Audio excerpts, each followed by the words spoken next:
Bueno, nuevamente agradezco enormemente la cordial invitación de la sociedad peruana. Alfonso, Patricia, siempre es un placer, esta vez por Zoom, que resulta muy práctico. Estar presente es mucho más agradable, pero esta es una situación que también lo amerita, y agradeciendo la invitación, yo he propuesto, después de nuestras idas y vueltas por mail de cuál sería el tema, uno, y este es el primero, es la pérdida transitoria de la visión, que es un tema recurrente, reiterativo en la oftalmología en general y en la neurooftalmología en particular, sobre el cual parece un mensaje que nunca acaba. Siempre tenemos que estar poniéndolo en superficie, ya que es una situación de consulta diaria en nuestros consultorios y en nuestras guardias de oftalmología, y es algo en lo que el oftalmólogo nuevamente general o el neurooftalmólogo en particular tiene siempre mucho que hacer en la detección, en el estudio, en el diagnóstico de este tipo de pacientes, para lo cual vamos a recorrer un algoritmo para intentar grabar cuál es el camino que el oftalmólogo debe seguir frente a estos pacientes. El mundo de situaciones que transcurren en el paciente que tiene una pérdida transitoria de la visión comienzan por la cabeza. Y lo que ocurre es, vamos a encontrar un paciente que nos va a contar algo que le ha sucedido y no en este momento, de manera que es importante el diálogo que vamos a tener para interrogar cuál es la manifestación, ya que en el día de la consulta eso no está pasando en general. Y es un paciente que nos va a decir que ha tenido en una o más oportunidades una pérdida visual que en general trata con la mano de graficar sobre un sitio derecho o izquierdo de nuestro campo visual, y dice: ahí es donde comienza mi problema, y es una mancha que comienza a agrandarse con el correr de los minutos y que característicamente tiene bordes aserrados, a veces coloridos, como en las gráficas que yo estoy colocando aquí en el diapositivo, y el paciente, con la mejor explicación que trata de darnos, nos cuenta que está iniciando una forma de pérdida transitoria que se conoce como escotoma centellante. Ese tipo de escotoma, si el paciente ha prestado atención, es bilateral, es binocular. Lo tiene su ojo derecho en el sitio que él refiere, sea su campo derecho o izquierdo, y en el otro ojo pasa exactamente lo mismo. Si el paciente ha tenido el momento, el tiempo, la tranquilidad de ocluir un ojo o el otro, se habrá dado cuenta que esta situación es bilateral, más o menos cerca de la línea media, y que crece por un espacio de minutos, 10, 15, no más de 20, a partir de lo cual el fenómeno visual empieza a desaparecer de la misma forma en que ha aparecido y deja lugar a una cefalea importante. Esta es la migraña que tiene aura, la migraña oftalmoplégica. El paciente migrañoso puede tener muchos episodios en forma caótica durante el año, uno semanal, 3 mensuales, más seguido, menos, puede ser una jaqueca crónica diaria, pero no siempre va a estar precedido del escotoma centellante. Cuando esto ocurre, el paciente se angustia porque cree que la visión no la va a recuperar, pero a medida que estos fenómenos se suceden, saben que una vez que se produce el fenómeno en su máxima expresión, empieza a regresar al cabo de esa cantidad de minutos, casi siempre estereotipada, y da lugar al dolor. El paciente con el tiempo sabe que ese momento del problema visual es el que tiene para ingerir el producto que pueda tratar de abortar la potencia del dolor o hacer desaparecer la migraña y que ésta no exista al luego de haberse iniciado el fenómeno visual. Cuando el paciente empieza con un escotoma centellante, una migraña que está precedida por esta aura, lo puede acompañar durante toda su vida. Generalmente comienzan en la juventud, en la pubertad, pero hacia los 55, 60, 65 años este fenómeno empieza a decrecer, por lo menos en su parte dolorosa, y puede presentarse a veces el escotoma sin dolor, es el aura sin migraña. La jaqueca acefaleica se llama en parte de la literatura. Todo paciente con este tipo de proceso debe alguna vez en su vida tener una imagen cerebral. La resonancia magnética muestra que en general no hay ningún tipo de alteración, y sigue entonces el proceso de tratar de aliviar a estos pacientes en lo emocional cuando le ocurre, ya que esta pérdida es transitoria. es un escotoma centellante. Yo he tenido, abajo a la izquierda, figura en el año 91, la posibilidad de encontrar a un paciente que en medio de su obra migrañosa estaba en la consulta, le hicimos un campo visual, media hora más tarde de pasar el fenómeno y con poco dolor pudo soportar hacer un segundo campo visual donde ya esto había mejorado ad integrum. Esto es Journal Neuro-Ophthalmology del año 91 para quien quiera consultar. De manera que escotoma centellante, el problema de pérdida transitoria de la visión bilateral con migraña es uno de los clásicos y que generalmente cursa con imágenes normales. Existen síntomas similares en imitadores de la migraña. Y en este complejo están algunos tumores y sangrados, tumores con edema perilesional, sangrados que irritan la corteza occipital y que pueden generar este tipo de procesos, y algunos fenómenos epileptógenos que ocurren en conjunto con esta situación, por lo cual aquí ya no estamos, como en el caso de la migraña, con imágenes normales, sino con imágenes y o electroencefalogramas alterados. Esto es en el caso del escotoma centellante. El escotoma puede no ser centellante. Aparece una mancha oscura, esa mancha oscura binocular, como referíamos antes, no tiene bordes aserrados, ni luminosos, ni coloridos.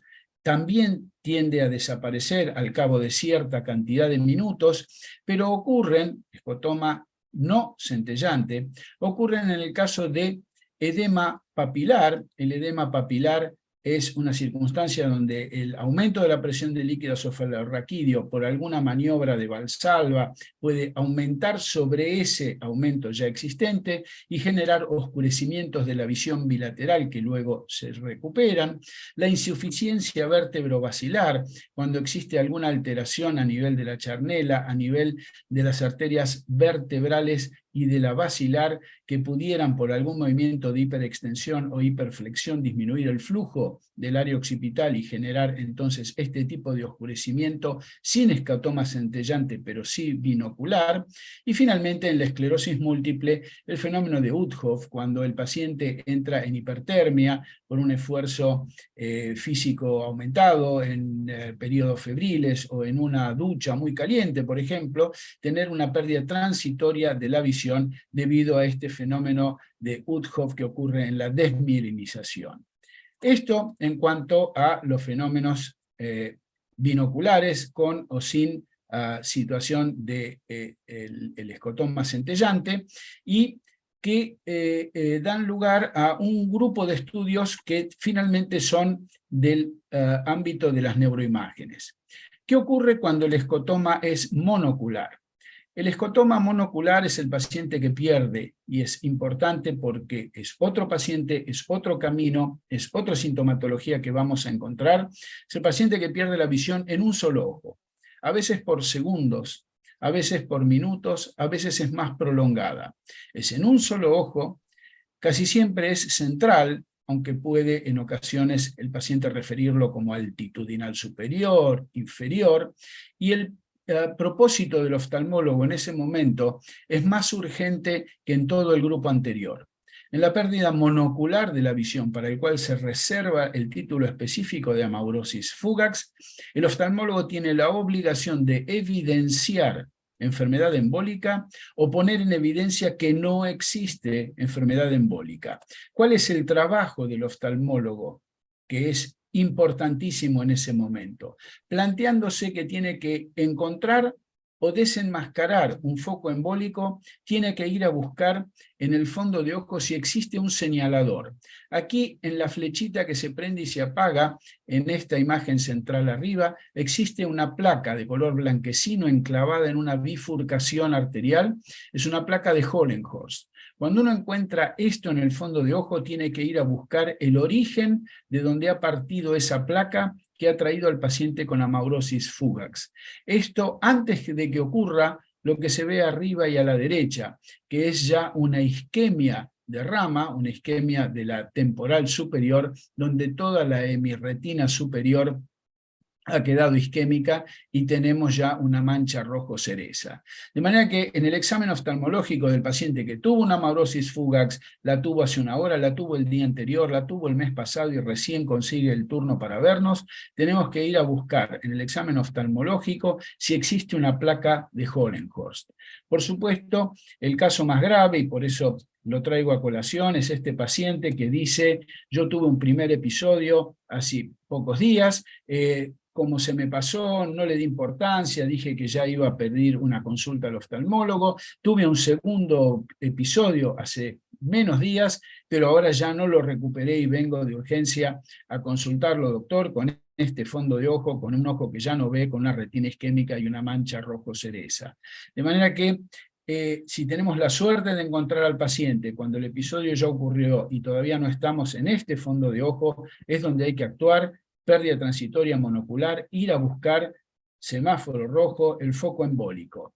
Como concepto general, y la American Heart Association estableció, y esto es importante para nosotros, que el accidente transitorio, el TIA, Transitory Ischemic Accident de origen neurológico, puede estar causado por una cuestión focal a nivel del cerebro, del cerebelo, de la médula espinal o de la retina, de manera que considerar que el accidente retinal es menos importante que el resto de los accidentes que ocurren en el sistema nervioso central es incorrecto. Tiene la misma relevancia y la misma situación de emergencia, ya que después de un accidente vascular retinal transitorio puede haber alteraciones de infartos definitivos a nivel del cerebro que en la resonancia magnética se pueden encontrar con técnicas de difusión. De manera que la literatura abunda en cuanto a la necesidad de ir a buscar estos fenómenos, de considerarlos en su potencia, la importancia y la gravedad que pueden revestir, ya que dentro de los 3 meses de ocurrido esto, del 10 al 15% de estos pacientes van a tener un trastorno cerebral.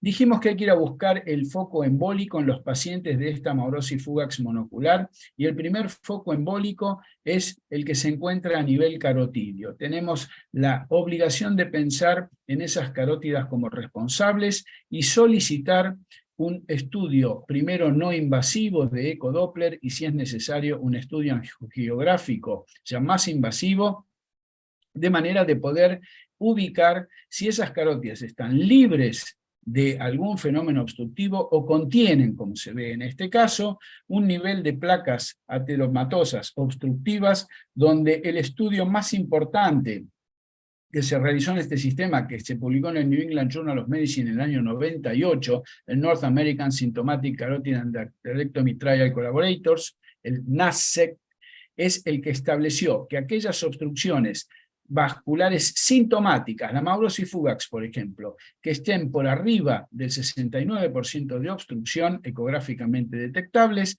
son quirúrgicas. De manera que no es poca cosa lo que estamos haciendo con estos pacientes. Sospechar que hay un foco embólico, ir a buscar el origen, encontrarlo en la carótida y salvar el futuro de la vida vascular de ese paciente, de su sobrevida, enviándolo a cirugía. Por supuesto, hay estudios posteriores que han indicado cuándo también se debe tratar de intervenir a pacientes con placas no sintomáticas que son encontradas en registros habituales de pacientes que consultan anualmente para chequeos diferentes patologías, hipertensión, diabetes, etcétera, pero el caso nuestro es el paciente que sí tiene amaurosis fugax.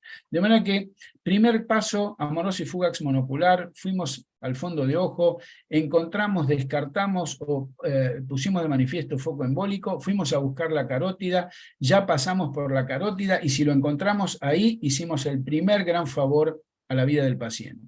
Si la carótida fuese normal, el segundo foco embólico que tenemos que buscar en su origen es el corazón. Hay un mundo de situaciones en el corazón donde buscar también de una manera no invasiva, que es a través del ecodoppler ecocardio transtorácico, o como se ve en la figura aquí en el centro arriba, transesofágico. El paciente traga el probe del ecógrafo y el ecógrafo mira desde atrás, desde la pared posterior al corazón, sin la interferencia de la parrilla costal. ¿Qué buscamos? Buscamos válvulas prolapsantes de la cavidad izquierda, que por debajo pudiesen tener fibrina, que van soltando en cada apertura y cierre al torrente circulatorio y que son las causantes de amaurosis fugax, o circunstancias más altas, no digo peores, porque como dije antes, el TI, el Transitory Ischemic Accident de la amaurosis fugax, tiene el mismo valor en retina que en cualquier otra parte del sistema nervioso central. Buscamos, dijimos, válvulas alteradas, prolapsantes, strands, flecos que flotan en el borde valvular y que se desprenden, trastornos de la patología del corazón a nivel mural, trombos murales, aneurismas de la pared cardíaca y, por supuesto, y muy importante, la persistencia de foramen oval. El foramen oval permeable es otra de las causas de embolización de amaurosis fugax constante que pueden tener un ojo o el otro alternativamente. De manera que no olvidar que el foramen oval permeable es una de las situaciones embolizantes que hay en corazón y que a veces no se detecta por el transtorácico, sino por el transesofágico. Hasta aquí. Tenemos un paciente con pérdida transitoria de la visión monocular y tenemos que estudiarlo desde la oftalmología del consultorio externo, del hospital, de la guardia oftalmológica en que lo hayamos recibido, y el diagnóstico empieza con el fondo de ojo, luego de la sospecha por lo que nos cuenta el paciente, sigue con la evaluación de neuroimágenes y de estudios no invasivos a nivel cardíaco y carotidio. Ecodoppler de carótida, ecotransesofágico. ¿Qué completa este cúmulo de situaciones de estudio diagnóstico? El electrocardiograma para descartar una arritmia que en el caso de las auriculares suelen ser embolizantes, y un razonable test sanguíneo para evaluar situaciones protrombóticas y diabetes. De manera que hemos estudiado qué pasa con un paciente que tiene amaurosis fugax bilateral, con o sin escotoma centellante, con o sin migraña, qué pasa en el caso del monocular, yendo a buscar un fenómeno embólico, porque lo hemos encontrado o sospechado desde el fondo de ojo, y finalmente cuando el estudio del paciente descarta toda patología embolígena, aparece el ojo como portador de fenómenos de oscurecimiento visual per se, sin ir a buscar mucho más lejos que dentro de la víscera ocular. El globo puede ser causante de amaurosis fugax, de oscurecimientos, de enturbiamiento de la visión, por contener hemorragia, ya sea en el vítreo o en cámara anterior, y esta situación ocurre sobre todo en los cambios de posición, de estar acostado a sentado, a parado, de ejercicios donde la sangre que está contenida en cámara anterior o en vítreo, de tener un nivel o de estar sedimentada hacia abajo, recorre toda la cavidad de la cámara o del vitrio, y entonces hasta que esto vuelve a tomar un nivel, resulta en un oscurecimiento, enturbiamiento transitorio de la visión. Lo mismo puede ocurrir con el cierre angular, para el cual en el examen de lámpara de hendidura, en el examen de gonioscopía, eventualmente en una VM, como se ve aquí abajo a la izquierda, podemos constatar si el paciente tiene un ángulo cerrado, estrecho o ocluible, y ser entonces el causante de la amaurosis, del oscurecimiento visual transitorio del paciente. Las anomalías discales, como en este caso estamos ejemplificando un Morning Glory, es una alteración de una gran papila que se conecta mal entre nervio óptico y ojo, con ese gran papila profunda, excavada, donde los vasos emergen hacia la retina por sus bordes, y los cambios de posición ocular, aducción, abducción, etcétera, pueden producir oscurecimientos transitorios de la visión por hacer una oclusión transitoria de un vaso en particular en ese cambio de posición.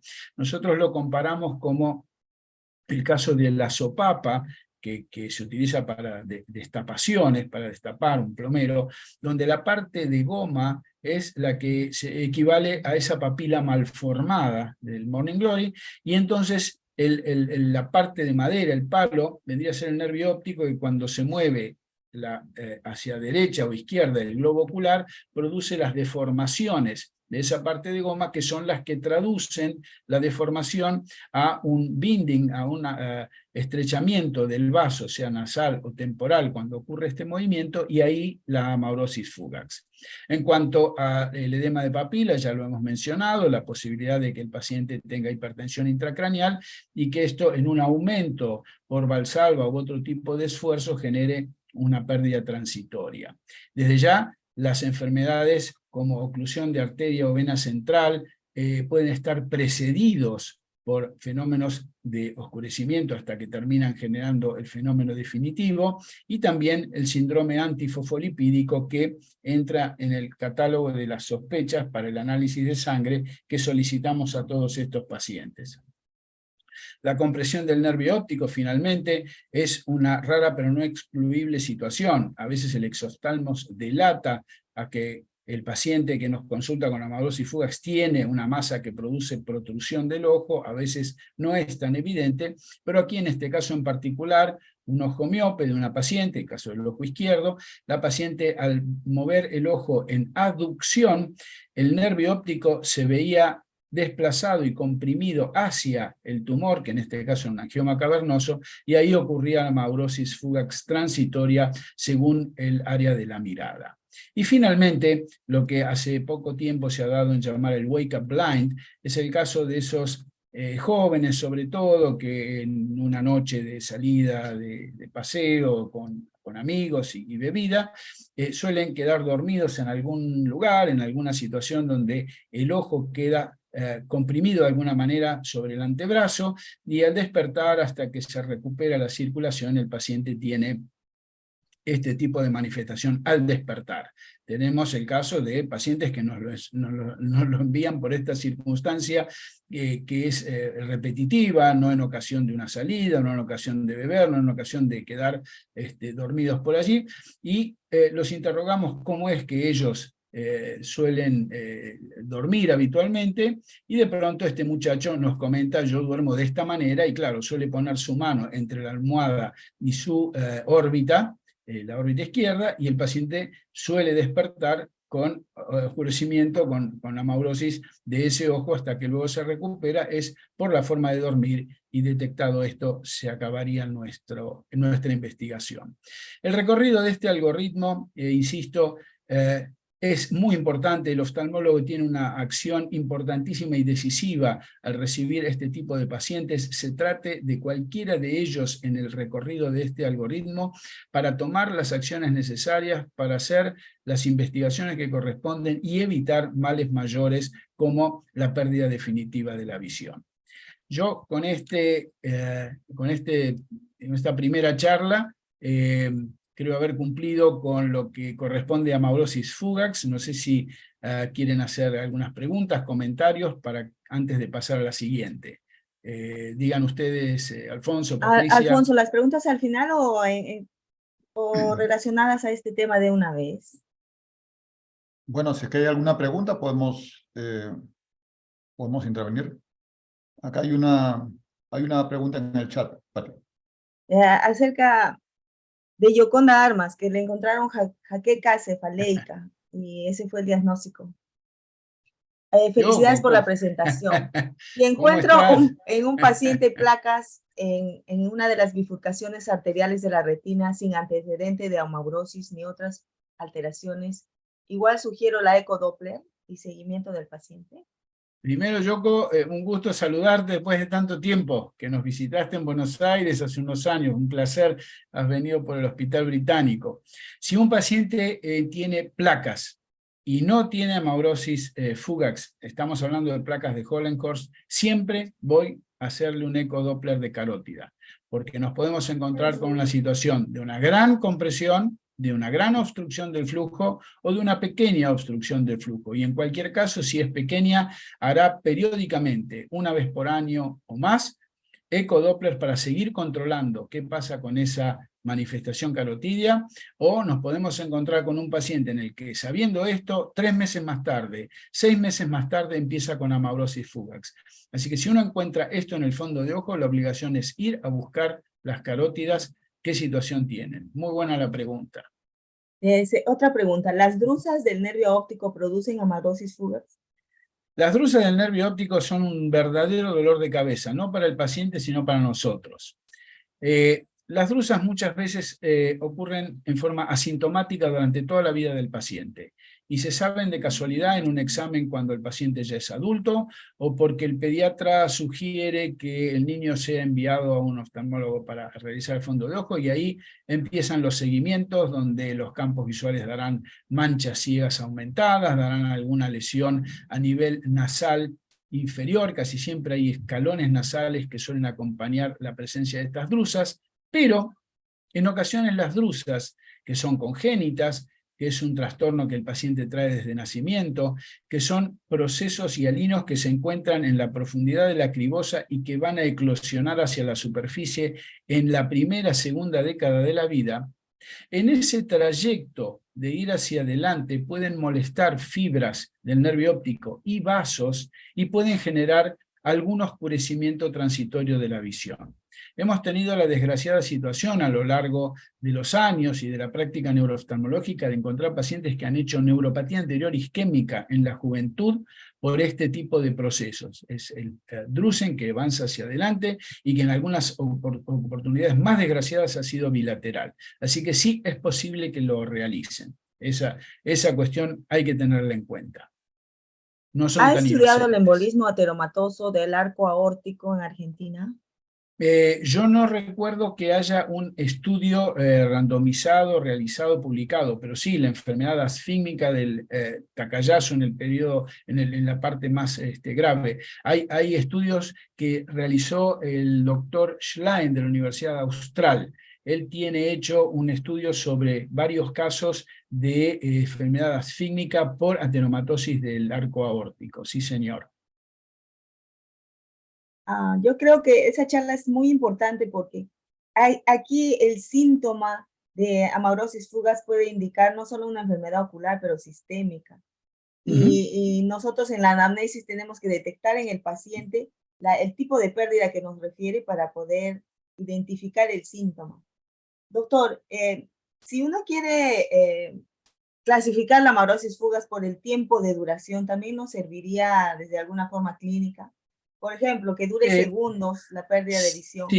Sí, comprendo tu pregunta y me encantaría poder decir que tengo toda la seguridad del mundo cuando el paciente dice esto me dura segundos o minutos, porque en ocasiones el paciente, queriendo agravar su situación delante nuestra para que le prestemos más atención, como si no le prestáramos la suficiente, exagera la presencia de los signos y síntomas y no sabemos exactamente si nos está diciendo la verdad, queriendo o sugestionado por el problema que nos trae.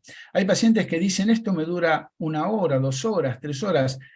Es difícil pensar que con tanta literatura un oscurecimiento visual, en el caso de una escotoma centellante, puede durar 1 hora, 2 horas, 3 horas. O que en el caso de una monocular con una placa de Hollenhorst ahí enclavada, el paciente tenga 1 hora, 2 horas, 3 horas de no visión y después la recupere. Así que es muy relativo lo que el paciente nos refiere. Sí, me encantaría poder decir taxativamente si son segundos, minutos, vamos para este lado, si se trata de 1/4 de hora en adelante, vamos para el otro. Pero el paciente no siempre nos cuenta las cosas tal cual son. Perfecto. Seguimos con algún comentario, Alfonso. Bueno, sí, a veces hacemos los exámenes y no encontramos absolutamente nada también. Y bueno, se puede sospechar, ¿no?, de vasoespasmo retinal, ¿no? En alguna ocasión se diagnostica migraña retinal. No sé si eso está completamente confirmado, es solamente una suposición académica. Mirá, Alfonso, es un buen tema de discusión, por ahí nos pueda llegar a exceder. En un momento, la Sociedad Mundial de Cefaleas execró de su gran catálogo de clasificación de cefaleas a la jaqueca retinal. Incluso prominentes neurooftalmólogos dijeron la jaqueca retinal no existe. Yo he tenido la oportunidad de ver pacientes que en el momento de la consulta tenían un gran vasoespasmo retinal, lo hemos hecho respirar dentro de una bolsa de papel madera durante un tiempo para aumentar su hipercapnia, para esperar que esto desapareciera. Lo hemos esperado una media hora, hemos vuelto a hacer el fondo de ojo, y ese vasoespasmo que comparado contra las arterias del otro ojo existía, desapareció, y desaparecieron los síntomas del paciente. Me ha tocado ver espasmos. Yo creo en lo que vos decís, la jaqueca retinal. Sin embargo, es un diagnóstico pendular. Hay épocas en las que los especialistas en cefalea dicen que esta jaqueca no existe, y en otros momentos en que sí le dan crédito. Obviamente todo el tema de la amaurosis fugax es un tema de la búsqueda del fantasma y descartar situaciones hasta el final. Llegar a encontrarnos con un paciente que no tenga nada de todo lo descrito en esta charla hasta el momento de la consulta, y decir, mire, si esto vuelve a ocurrir, usted se vuelve a acercar a nosotros para volver a estudiarlo. Mientras tanto, hemos hecho todo el descarte y la posibilidad de un espasmo queda latente en la consulta. Por supuesto, ese comentario, Alfonso, es sumamente pertinente. Gracias, Roberto. Entonces creo que pasamos, Pati, con el segundo tema. Sí, doctor, adelante. Hacemos el segundo tema. En el segundo tema lo voy a presentar, campo visual virtual o perimetría portable, bajo el ejemplo de esta paciente que les voy a relatar, y después del caso entramos en tema. Wake Up Blind es una paciente de mediana edad que nos consulta porque durante el último año y casi todos los días se despierta notando que el ojo izquierdo tiene una pérdida temporal de la visión. Y es claro, lo refirió tantas veces a lo largo de las consultas en su lugar de residencia, hasta que llega a visitarnos en el Hospital Británico, que la paciente tiene clarísimo, durante casi un año y casi todos los días despierta, el ojo izquierdo tiene una pérdida de más o menos 10 minutos del campo temporal en su ojo izquierdo. Luego de lo cual, y durante el aseo y la preparación de su desayuno, esto empieza a desaparecer, y sin ningún otro síntoma a lo largo del día, ni de los días que precedieron al inicio de esta manifestación. Nosotros contamos dentro de este maletín con un pequeño grupo de aparatos donde se conectan entre sí un goggle de realidad virtual. El Google es este pequeño anteojo que va, como dice el dibujo de la izquierda, montado para cualquier videojuego o estos tipos de cuestiones que utilizan los jóvenes para divertirse con las computadoras.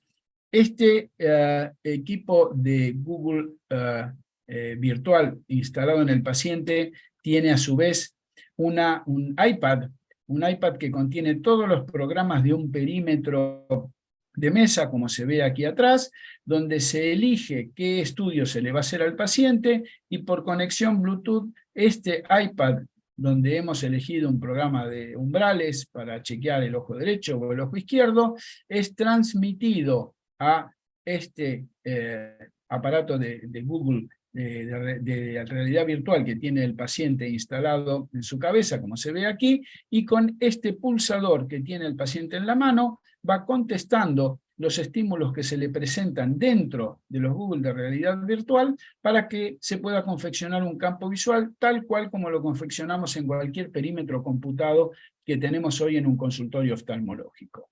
Dicho esto, volvemos a la paciente.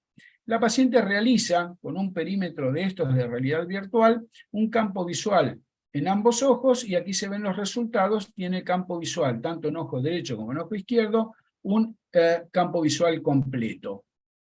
A la paciente le pedimos que se acueste, y que se acueste con el aparato instalado, y que se acueste de la misma manera, en la misma forma como ella suele dormir. Cuando esto ocurre, y al cabo de unos 10 a 15 minutos, le pedimos a la paciente que en esa misma posición realice el campo visual, y el campo visual es efectuado en decúbito lateral, apareciendo un defecto de la creciente temporal de ese ojo izquierdo que no aparecía estando la paciente en posición erecta. Aquí está la paciente cómo hace la imitación de la posición en la que ella suele dormir, sobre ese decúbito, con la mano debajo de la cabeza, que logra así elevar la almohada donde ella apoya la cabeza, y el equipo de realidad virtual está instalado para que ella pueda realizar en esa posición el campo visual, detectando efectivamente lo que ella nos comenta. Esto ocurre mientras ella está en esa posición. La paciente es rechequeada 15 minutos más tarde en posición erecta, ya no en decúbito lateral, y otra vez el campo visual se normaliza. Esto lo hemos repetido en varias ocasiones y hemos constatado esta situación, por lo cual comenzamos el estudio neurooftalmológico, y lo que sospechamos como trastorno vascular, ya que esto se producía y desaparecía, se producía y desaparecía, ya tuvimos hace instantes una gran charla sobre todos los trastornos vasculares, terminamos encontrando una hipoplasia de la arteria vertebral del lado derecho. Esto es muy interesante, la hipoplasia de la arteria vertebral empieza a formar parte del inicio de este diagnóstico, pero la caricatura aquí a la izquierda es este famoso señor Willis, que nos describió cómo es el polígono arterial de la base de cráneo, el circuito, el polígono arterial constituido por ambas carótidas, las comunicantes anteriores, la vértebra basilar con sus comunicantes posteriores, y este circuito que finalmente ponemos de manifiesto tiene un montón de variantes anatómicas, y esto fue lo que ocurrió en el caso de nuestra paciente, donde la arteria cerebral izquierda salía directamente de la comunicante posterior, mientras que las otras dos arterias eran emitidas por la comunicante posterior, como se ve aquí, siendo que el hipoflujo de la vertebral, cuando la paciente estaba en esta posición de decúbito, afectaba específicamente la circulación de ese lóbulo occipital.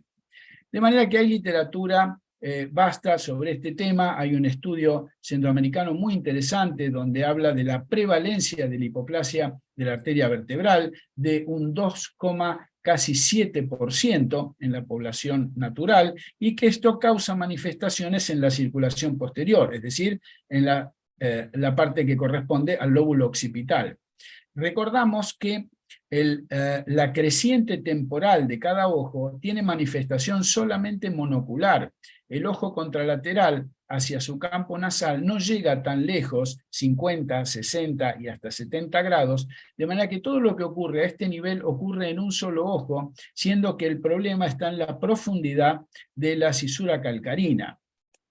Dicho esto, los signos y síntomas que ocurren en este tipo de alteración oclusiva permanente transitoria del sistema vertebrovasilar son a veces visión doble, a veces pérdida transitoria de la visión, entre otros, pero los síntomas que nos interesan a nosotros como oftalmólogos. Han sido descritos alteraciones transitorias asociadas a fenómenos un poco más importantes que la oclusión transitoria por hipoplasia, como lo es la disección de la arteria vertebral. Sin embargo, lo que queremos llamar la atención es que cualquier cosa que ocurra disminuyendo el flujo cerebeloso, cerebral, por una alteración de la arteria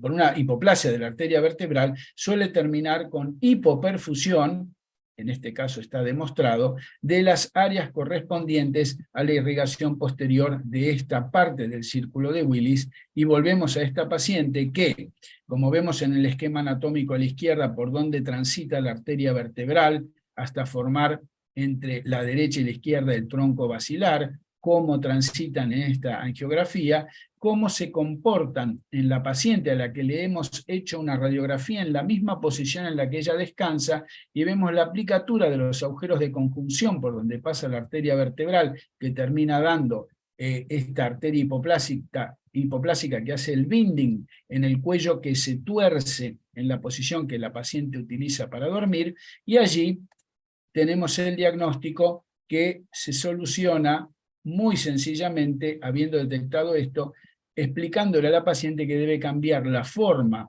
en que ella duerme, disminuir el peso corporal, que le va a permitir una mejor posición durante el descanso en cualquiera de los decúbitos, pero tratar de elegir un decúbito lateral contrario o con un, digamos, dormir con la cabeza hacia arriba.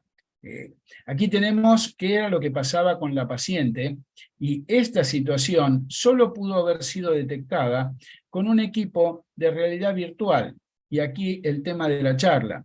Nosotros no podemos acostar un perímetro de la marca que fuera, un perímetro de mesa en la cama de la paciente, y nosotros hacer que el campo visual se haga en esta posición, porque es imposible físicamente. La posibilidad de tener un equipo de portátil, de perimetría virtual, de los cuales pongo aquí en pantalla, existen varias marcas en el mercado. Casualmente en el Congreso Panamericano de Buenos Aires, que acaba de terminar en el mes de marzo, donde Patricia ha asistido y lo charlamos al principio de la reunión, hemos visto varios de estos equipos en exposición. Nosotros particularmente ahora estamos por empezar a trabajar con el equipo del Bascom Palmer, el All Eyes, que además de campo visual portátil, presenta la posibilidad de estudiar la grilla de Amsler, la tabla de Ishihara. Podemos chequear movimientos oculares y ser analizados dentro de la misma aparatología de realidad virtual, y todos estos equipos con mayor o menor nivel de prestación, pero específicamente a nivel del perímetro, permiten cosas que la perimetría tradicional no lo hace. Es decir, la portabilidad nos permite llevar este perímetro a la sala de internación donde el paciente se encuentra, al domicilio del paciente que no puede ser trasladado. Todas las prestaciones de un perímetro de mesa las provee este tipo de equipo de realidad virtual. Hacen registros online que luego se pueden enviar a un mail, por Bluetooth a cualquier impresora, se pueden archivar de todas las maneras imaginadas posibles desde el punto de vista digital, pero sobre todo, y recalco, se puede realizar en pacientes hospitalizados o a domicilio, que con la perimetría tradicional no podemos hacer. Hay quienes, poseyendo estos equipos, ya lo hacen en la sala de espera, de manera que ahorran tiempo hasta que el paciente ingresa a la consulta, ya tienen un campo visual realizado. Tiene una cantidad de ventajas muy interesantes. Nosotros ya estamos encaminados en utilizarlas en virtud de las ventajas diagnósticas, como el caso tan florido que les acabo de comentar recién. Con esto creo haber contribuido con la propuesta de hoy, de haber hablado de pérdida transitoria de la visión y de un tipo de perimetría novedosa que a lo mejor algunos de ustedes en Perú ya empezaron a investigar, y si no, creo que pronto seguramente van a estar teniéndola en sus consultorios para ver las ventajas que esto nos está trayendo. Patricia, Alfonso, de vuelta, vamos a los comentarios. Excelente, doctor, preguntas. fantástico. O sea, es un tipo de campo visual funcional. Es un campo visual tal cual como el que hacemos a diario, pero con las ventajas de la portabilidad, del paciente estar absolutamente inmerso dentro de, no hay manera de distraerse, está absolutamente inmerso dentro de esa realidad virtual. Tiene un pulsador que le permite contestar los estímulos, pero en pacientes parkinsonianos, pacientes hemipléjicos, pacientes que tienen trastorno de movilidad de la mano, se pueden comunicar por voz con el equipo, diciendo cuándo ven y cuándo no ven, de manera que tampoco necesitan, en caso de grandes problemas motores, de no poder pulsar, de hacerlo verbalmente. En fin, la realidad virtual no tiene límites, y esto está empezando. ¿Y tiene posibilidad de corrección de su ametropía, igual que Sí, en el otro? completamente. Y los falsos positivos y falsos negativos. Exactamente como en un perímetro de mesa, que se trate de la marca que fuera, utilizamos tú, yo, Alfonso, cualquiera de los asistentes hoy en sus consultorios. Exactamente igual. ¿Y se ha hecho una comparación con el usual? Sí, ¿Su fiabilidad es mayor, menor, sí, igual? ya existen trabajos publicados comparados específicamente contra Humphrey. Eso se ha hecho a nivel internacional. En la Argentina, la doctora Celina Logioco, en el Centro de Ojos Quilmes, es de las primeras en el país que ha realizado este tipo de comparaciones, no solamente entre un equipo y otro, sino over time, a lo largo del tiempo, seguir haciendo las comparativas y ver la confiabilidad que tienen en uno u otro caso, si uno lo sigue por Humphrey o si uno lo sigue con estos equipos. ¿Y se ha encontrado confiabilidad semejante Exactamente, exactamente. Son equipos ya aprobados por la FDA, son equipos que no están en la fase prototipo, sino que ya son equipos estandarizados. Fantástico. Sí, sí, sí, ya les tenemos confianza. Excelente. Sí, en el hospital Loaiza aquí en Lima, en algún momento la doctora Rosa Tan nos trajo un equipo justamente para probarlo, y sí lo utilizamos algunas veces. Y sí tiene esas ventajas de ser portátil. Bueno, en este caso no era con un iPad, era con una laptop, pero funcionaba más o menos en forma similar a como se describe. En este caso, yo estoy asumiendo de que para ver el defecto de la creciente temporal pudo examinar por lo menos 60 grados Exactamente, en ese campo, ¿no es exactamente, cierto? exactamente. Es Ujú. la gran ventaja que ha tenido esto, de examinar eso y de examinarlo con el paciente acostado, que de otra manera no Correcto. hubiésemos podido encontrar esta situación. Cierto. ¿Y el costo es más económico? El costo, yo no sé si meterme en este punto en particular, el costo en la Argentina el año pasado rondaba para los distintos proveedores de equipamiento oftalmológico en peso más o menos de $5.000. Esos primeros equipos que llegaban a la Argentina, que no parecen ser muy caros, empezaron a ser los que ahora, en una nueva generación de equipamiento, llegan a la Argentina con mayores prestaciones. Y si lo que se ofrece como perimetría computada se le agrega el tratamiento de los movimientos oculares y el test de colores y la tabla de Amsler y otras prestaciones más, el equipo sube en forma geométrica según qué es lo que uno le quiere agregar. Pero ya los equipos en la Argentina están alrededor de los $7.000 de un año a otro. Esta es una cosa que debería cambiar al revés, debería ser más Sí, económico en la medida que uno va comprando, pero estamos en una etapa ascendente que todavía no llega a su techo. Más prestaciones uno quiere del equipo, bueno, más caro va a ser según qué es lo que uno necesite. Y muchas veces se compran equipos en sociedad. Como es transportable y un colega lo puede usar los lunes y los jueves y otro los martes y los viernes y no tiene un desgaste salvo el maltrato, esto lo pueden comprar 2, 3 colegas, lo pueden comprar dentro de una clínica entre varios socios y minimizar el impacto económico. Pero bueno, eso ya es una cuestión muy personal. Ese es todo un tema, ¿no, doctor Ebner?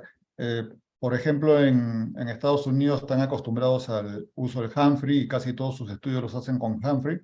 Los glaucomatólogos usualmente hacen Humphrey, pero aquí en Latinoamérica, como un Humphrey usualmente es mucho más costoso, han entrado otras marcas y que las usamos continuamente, ¿no? Y que cuando vamos de repente a Norteamérica, ellos no están tan acostumbrados o ven el print de estos campos visuales diferentes a los del Humphrey y como que no lo entienden. Yo creo que siempre hay una similitud y bueno, entendiendo la lógica del examen, yo pienso que todos o casi todos son iguales, ¿no? Todos los campos visuales, blanco sobre blanco, uno tiene que saber cuál es el tamaño del estímulo, la intensidad, los parámetros, y uno puede construir y detectar un defecto de campo visual, ¿no? Ahora con la ventaja de que pueda ser portátil mucho mejor aún. Mira, es muy importante esto que comentás sobre distintos equipamientos y cómo se termina representando en el printout la gráfica de lo que se chequeó en cada ojo de cada paciente. Y como el idioma internacional casi todo habla lenguaje Humphrey, estamos todos acostumbrados a ver e interpretar. Y yo particularmente prefiero cuando el paciente me trae un campo visual que sea de entorno Humphrey para entenderlo mejor.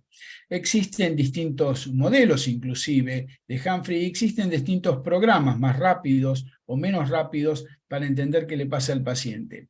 En la medida que han llegado otros equipos, hay equipos que chequean de una manera difícil en la gráfica de interpretar, por lo menos en neurooftalmología, equipos de distintas nacionalidades. No quiero hacer un tema en particular de tal o cual marca, pero cuando uno se acostumbra a un lenguaje, así como ocurrió en otras tecnologías, hablemos de OCT, en OCT un lenguaje internacional no digo absoluto, pero en general y para neurooftalmología, es el entorno size.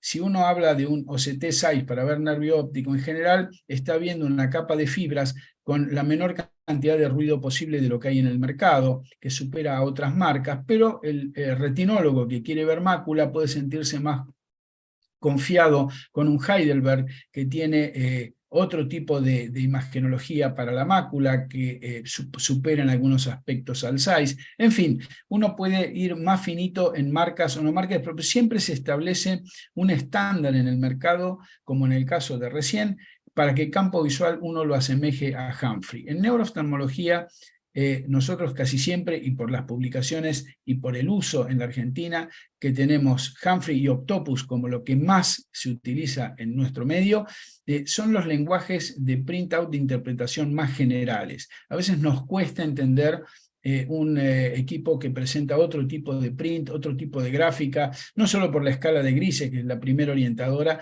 sino por la representación en decibeles, si tiene o no tiene curva de Bibby, si analiza o no analiza falsos positivos y negativos. En fin, siempre se busca un lenguaje madre, un lenguaje común. Y el Humphrey creo que pese a la existencia de muchos otros equipos y con excelentes prestaciones, sigue siendo el lenguaje universal o el lenguaje general que tratamos de buscar.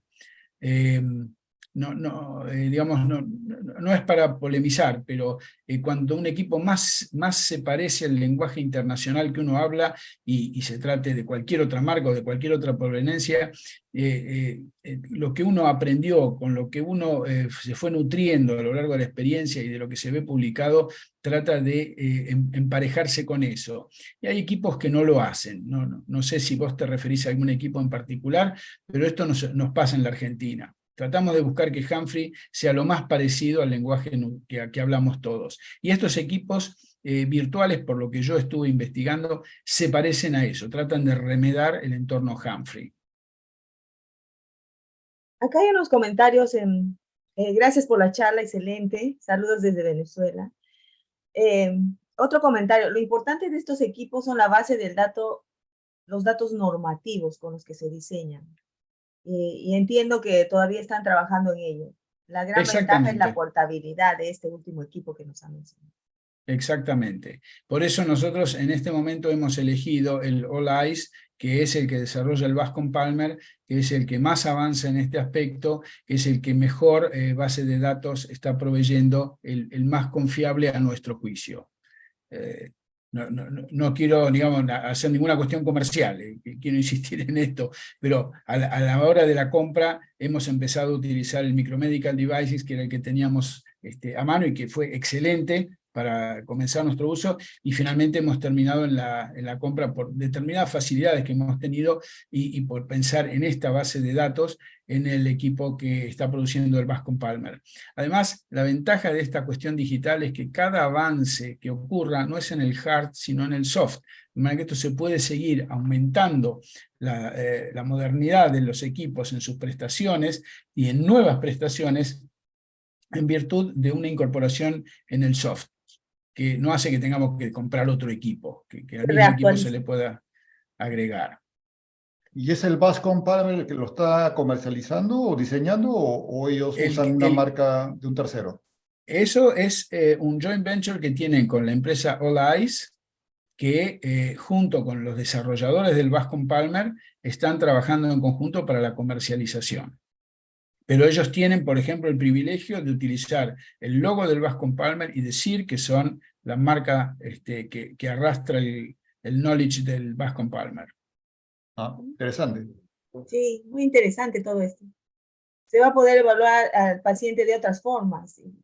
Bueno, ahora vamos a empezar con esto.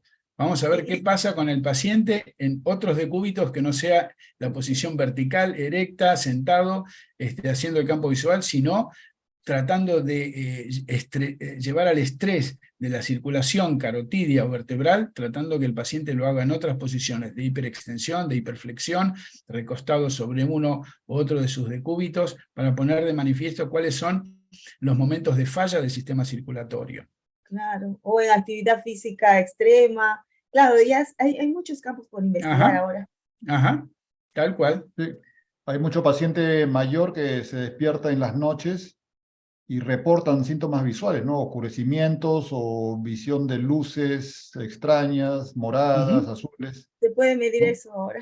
Y sería interesante Bueno, evaluarlos, ¿sí? ojalá, ojalá. Si el paciente se despierta a las Esperamos. 3 de la mañana, no creo que vayamos hasta su domicilio, pero, pero si el paciente está en una unidad de sueño, que casi todos los que trabajamos en hospitales polivalentes, el servicio de neurología suele tener una unidad de sueño, esto se puede administrar dentro de lo que es una unidad de sueño como un test más a realizar durante la nocturnidad. Perfecto. Perfecto, fantástico. Interesante charla, doctor. Siempre un gusto escucharlo. Muchísimas gracias a ustedes por la invitación y como digo, siempre un placer estar con ustedes. A Yoko, que no la veo hace mucho, no sé si por ahí anda Freddy García Rosell, otro gran amigo de muchos años, pero muy querida el universo oftalmológico peruano, limeño en particular.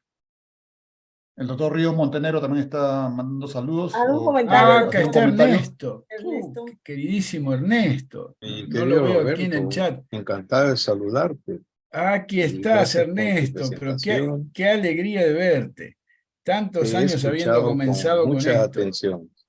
Sí, ya que pasó la pandemia, va a ser motivo de muchos encuentros Así es, personales, como así Unas es, solíamos parrillas. tenerlo así es. antes. Ustedes allí en Muchas Lima, gracias, siempre lo- bienvenido, con un fuerte abrazo y allí en Lima lo felicitaciones. tienen a Ernesto, que ha tenido de primera mano el contacto con Ríos Montenegro, con el doctor William Hoyt. Ernesto ha sido uno de sus Así es. discípulos, es un honor tener en el medio oftalmológico a alguien como Ernesto, que tiene tanta experiencia y que ha estado de la mano de Bill Hoyt, que es uno de los últimos próceres, creadores, padres fundadores de la neurooftalmología. Ernesto, un Así placer es. verte. Encantado, Roberto, y felicitaciones de nuevo. Muy buenas Muchas noches. gracias, muchas gracias. Muy bien, acá las Muy- felicitaciones a su charla y pues despedirme hasta la próxima. ¿Cómo no? Sí. ¿Cómo no? Solo Hasta la una próxima. pregunta más, doctor Roberto, si es que nos Sí, permite que la sociedad pueda grabar la charla y publicarla en sus medios virtuales. ahí ya la tienen grabada, porque cuando empezó yo acepté la grabación que solicitaba, así que ahí ya la tienen ustedes. Ok, Perfecto. muy amable. Al contrario, Entonces, un muchas placer. gracias Roberto, muchas gracias Patricia, muchas gracias colegas por acompañarnos en esta noche y ya nos estamos viendo hasta la próxima reunión de neurooftalmología. Buenas noches con todos. Hasta luego, buenas noches.